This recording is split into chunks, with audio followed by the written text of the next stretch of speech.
Ang lakas ng ng iyak ng mga sisew. Ayan, yung mga pinapipisa namin sa sa incubator. Ayan, tumatayo na sila. Kahapon isa lang 'yan. So, ayan, madami-dami na. Ang ganda oh. Ang liliksi nila. Sana mabuhay sila. Sana walang maano sa kanila. Bubuksan natin.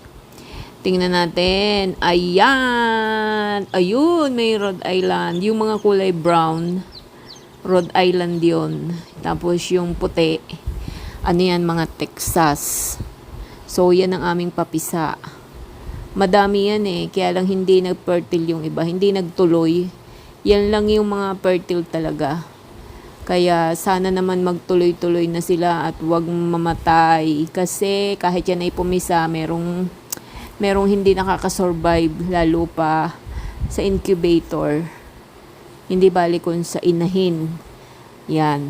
So, ayan ang ating papisa.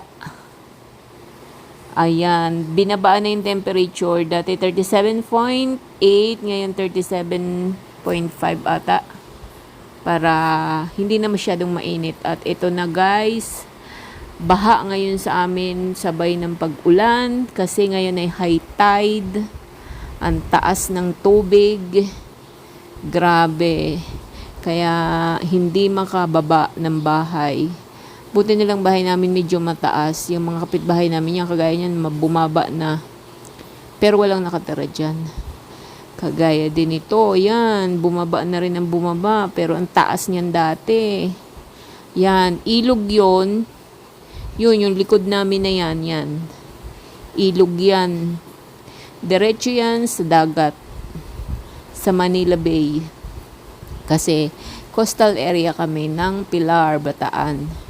So, ngayon ay high tide. Tagtaas talaga ng tubig. 1 week na mataas, 1 week na wala. So, hanggang linggo yan. Tapos, sumasabay pa ang sama ng panahon. Umuulan ngayon. Mula pa kaninang umaga.